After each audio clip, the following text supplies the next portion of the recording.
তাদের কাজ ছিল নির্বাচনটা করে দেয়া, they have delivered it, they have delivered it, এবং মোরালেস নির্বিঘ্নে নির্বাচন হয়েছে। আমরা কিন্তু অনেকগুলা পজিটিভ জিনিস দেখছি যেটা এর আগে কখনো আমরা দেখিনি।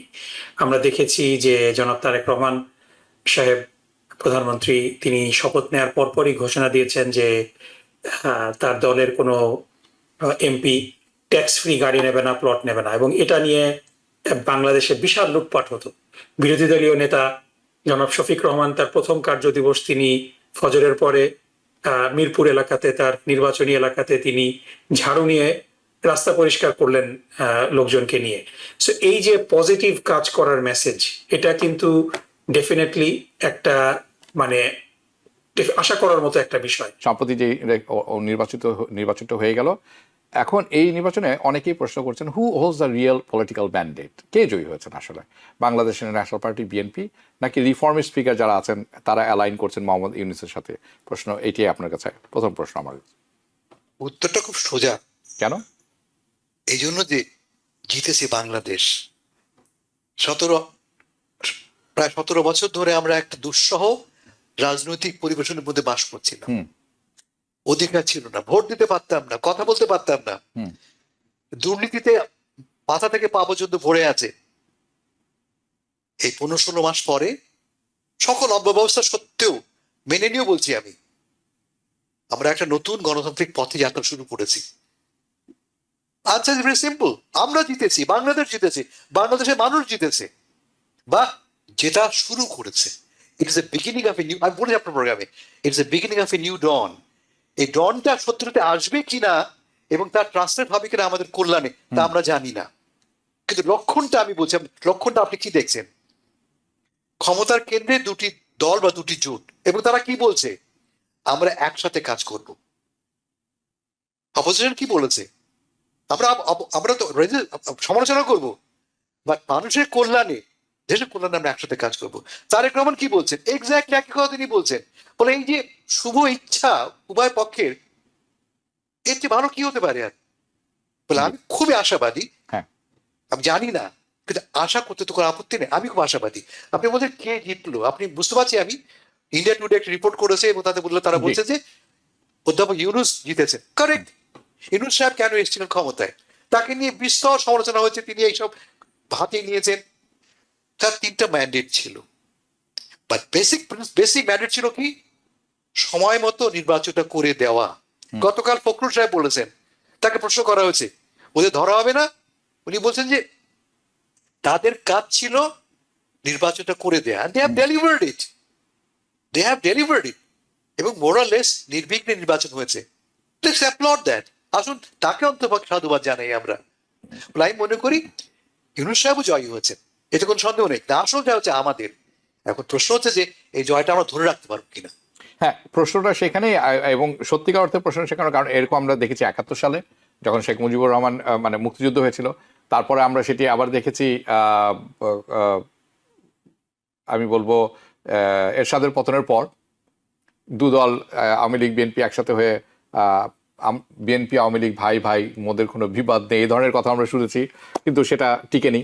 তারপরে আমরা 91-তে দেখলাম, হ্যাঁ, সেই জিনিসগুলো চলছে একের পর এক, কিন্তু সেটা একটু দূর যে মুখ থুবড়ে পড়েছে। এবার যেটি হলো সেটি একটু ভিন্ন। তার কারণ হচ্ছে ইলেকশন হয়েছে, মানুষ ইলেকশন রেজাল্টই, নির্বাচনের রেজাল্ট মেনে নিয়েছেন, বা মানুষও, সাধারণ মানুষ যেমন মেনে নিয়েছেন, পক্ষ বিপক্ষ দুটি দলও মেনে নিয়েছেন। এবং আরেকটি ব্যাপার প্রতীয়মান, সেটি হচ্ছে যুদ্ধাঙ্গদেহী মনোভাব নিয়ে কেউ এগোচ্ছেন না সামনে, যেটি আমরা গত সবকটি ইলেকশনে দেখেছি। আমরা হেরে গেছিও, দেখে নিব তোমাকে, আমি অসুবিধা নেই, কিভাবে তুমি সংসদ চালাও আমি দেখে নিব, সেই রকম কিছু দেখছি না এখন পর্যন্ত। এটি একটি শুভ লক্ষণ। আমরা আশা করতে পারি যেটা মানে এটি সামনে নিয়ে যাবে, দেখা যাক কি হয়। নাকিবুর রহমান, যাবো আপনার কাছে। তারেক রহমান শুরু করেছেন তার 180 দিনের একটি trial period in the office. এটি উনি বলছেন যে বেশ কিছু শর্ত আছে যে যদি উনি কার্যকর করতে চান যে কোনো কর্মযজ্ঞ, কিন্তু এই বেঞ্চমার্কটি কি আসলে তার সাফল্য ডিফাইন করবে না সাফল্য এবং ফেলিয়ার ডিফাইন করবে তার অ্যাডমিনিস্ট্রেশনের? এই 180 দিন, 6 মাস মনে হয় না, 6 মাস। So what do you think, আপনি কি মনে করেন? না, ডেফিনেটলি অনেক অনেক অনেক মানে কি বলা যায় যে ডেফিনেটলি বাংলাদেশের যেই ওভারঅল চিত্রটা গত 17 বছর ধরে মানুষ গণতান্ত্রিক অধিকার থেকে বঞ্চিত ছিল।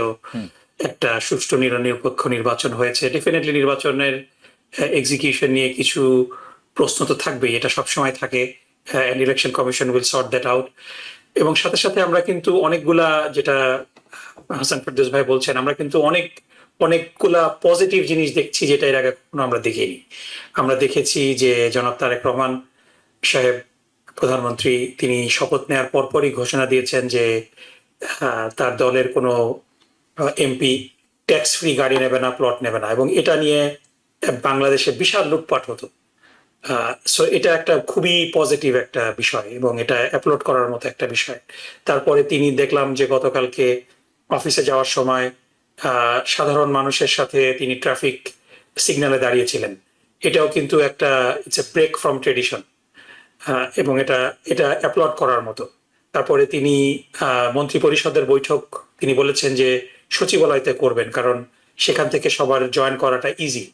সো এই যে ছোট ছোট জেস্চার, এগুলা মানে these are the things that মানে মেক্স আস বিলিভ। এবং সাথে সাথে আমরা বিরোধী দলকেও দেখছি যে একেবারে বিরোধিতার খাতিরে বিরোধিতা করছে না, তারা কিন্তু ঠিকঠাক মতো শপথ নিল।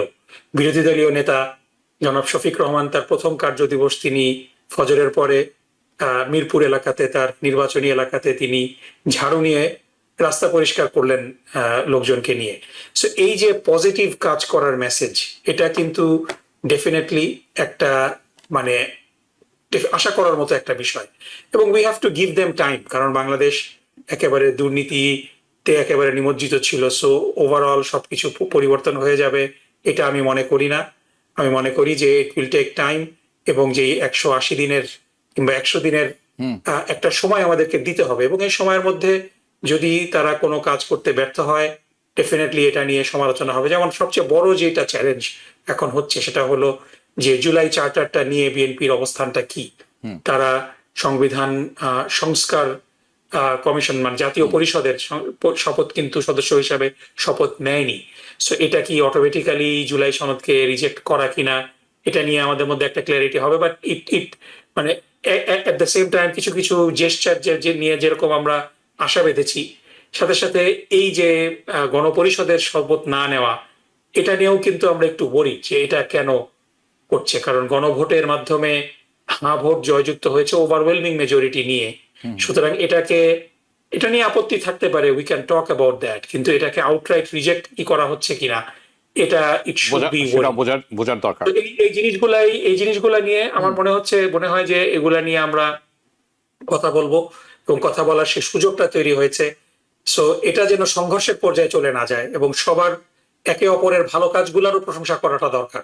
মানে এটাও কিন্তু একটা মানে এভাবেই কিন্তু আমরা এগিয়ে যেতে পারি। এবং at the end of the day দেশটা আমাদের, সুতরাং দেশটাকে সামনে এগিয়ে নিয়ে যাওয়া আমাদের সবারই কর্তব্য। হ্যাঁ, আমি এই জিনিসটা আপনাদের কাছে শুনছি, আমি অনেকের কাছে শুনছি এখন যে দেশটা আমাদের, কাজটা আমাদের করে নিতে হবে। এটা কিন্তু অনেক বড় একটা প্রাপ্তি আমার মনে হয় এবারের ইলেকশনে বা এই যে চেঞ্জ এনভায়রনমেন্টে।